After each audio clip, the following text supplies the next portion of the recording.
Hello everybody, welcome back, and in this video we are going to cover polynomial regression using KNIME. The data set is auto MPG, auto miles per gallon data set, and we're going to take a look at it. We're going to use an Excel reader node. That's how we're going to start. You can get this node from your node repository. As I mentioned in my previous videos, you can double click or right click and choose configure. Here, all you have to do is browse and pick your file. In this case, this is the file that I want to pick because this is the file that has the data that I need for this purpose. So you can see that these are the columns in this data set: miles per gallon, cylinders, displacement, etc. So once we load the file, we go ahead and click on execute, which I have already done, so I don't need to do that. And then you can look at the file table. This is all the information that's out there. Now, we always use our Data Explorer node to get some insight into our data, and that's what I have done here as well. And just take a look at the Data Explorer view, expand this, and you will see that these are your numerical columns. So you have miles per gallon, cylinders, displacement, etc.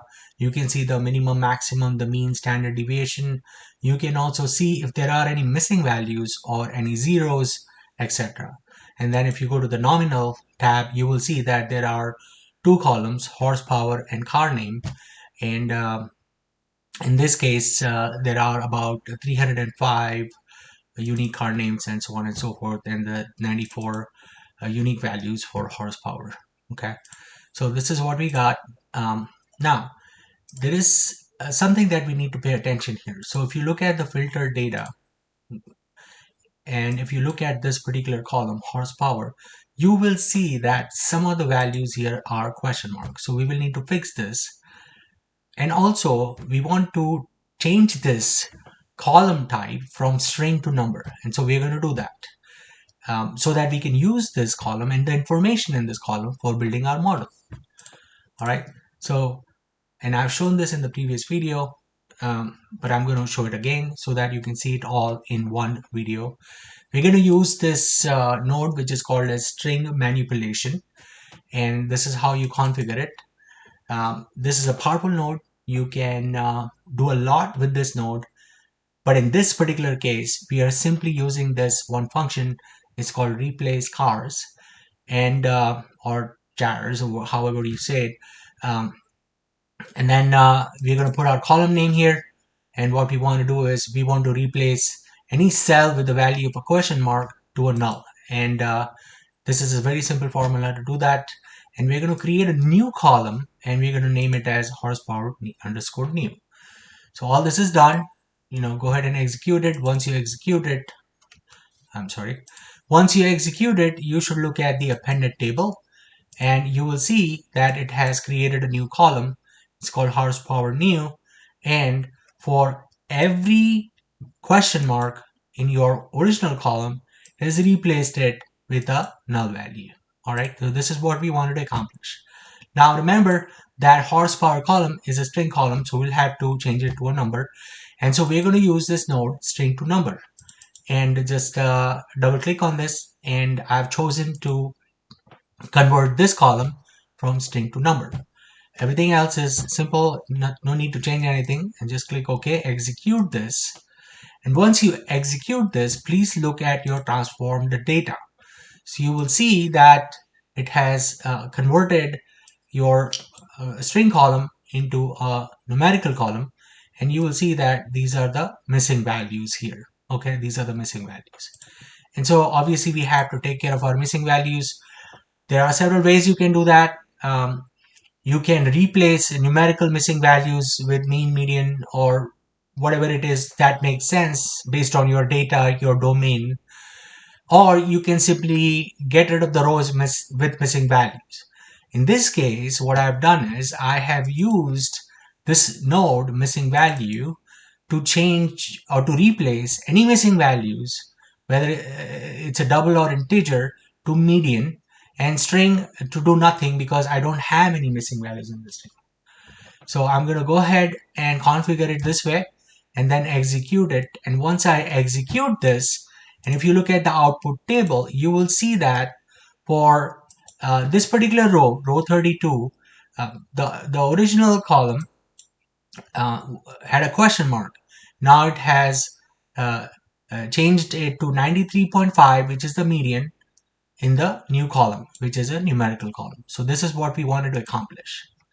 Now, also bear in mind that in our original data set, we have this column name origin. It has three values, 1, 2, and 3.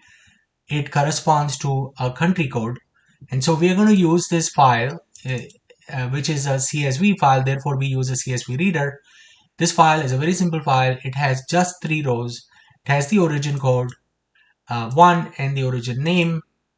And that's how we're going to know which car was made where. And finally, we're going to use our joiner node. Joiner node is just like creating joins in SQL. It is used to join two data sets. So in this case, we have the main data set with all the information, all the important columns, and then we also have another data set, which is a much smaller data set with just the origin code and the country corresponding to that code. So we're going to use from our left table, the big table, the column called origin because that has the code. And in the right table, the small one, origin code is the name of the column that has the code. So we're going to join these two data sets based on this, and we're going to click apply. And once you do that, you will get a comprehensive data set, and you will see that it has columns from both the data sets, from the left as well as the right. You will see that it has origin name, origin code, and from the right table, and origin from the left table, plus all other columns. So this is what you get. Now, you can do some data exploration here as well. So you can use a data explorer node. Go ahead and configure it. All you can change is decimal places from 3 to 2. Original it's always 3. You just change it to 2. And go ahead and look at your data. Here you can just simply look at interactive view. You can see number of zeros, missing values, and the same thing with nominal. Here you have origin name as a new column, and there are 3 unique values here. Okay. Now we have to do one-to-many, which is one-hot encoding, because there are certain categorical columns that we want to use for our analysis in this case, and and it is the origin name, that is the column we want to use. So we are going to use one-hot encoding. So what it is going to do is it's going to create 3 columns, because there are 3 unique values in this column: America, Asia, and Europe. Correct? There are 3 unique values. So what this node is going to do is going to create 3 columns, and we will see that now. So we'll run this node, and if you look at the process data, you will see that it has created 3 columns, and it uses 0 and 1. And if it's 1, means it's hot, means it's true. If it's 0, it's false. So in this case, you can see the origin is America, and therefore in the column by name America, you will see the value 1, and so on and so forth. Right?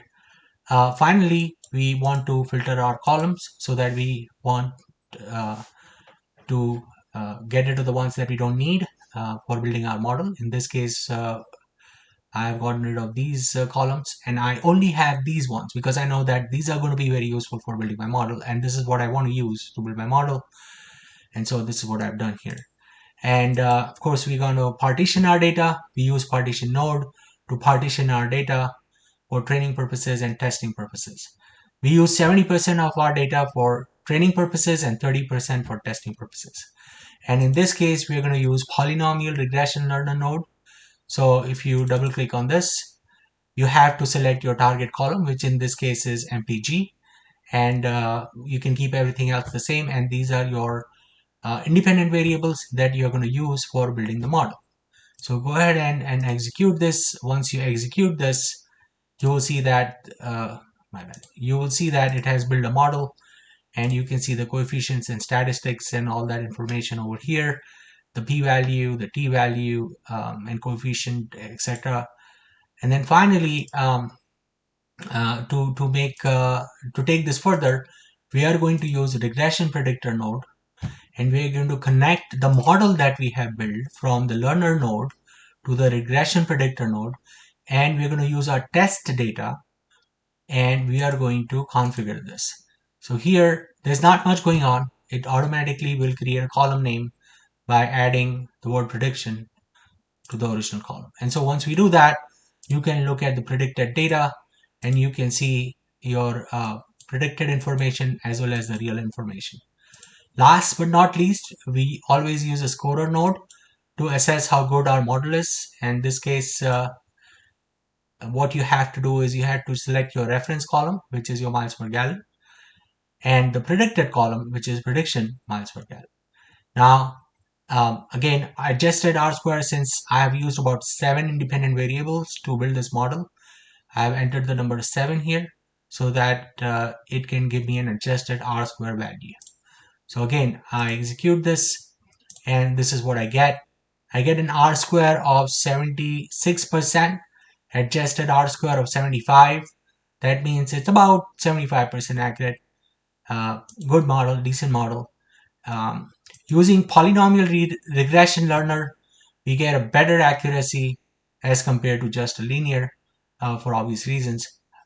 So I hope that this session was useful. Please do let me know if you have any questions. Thank you.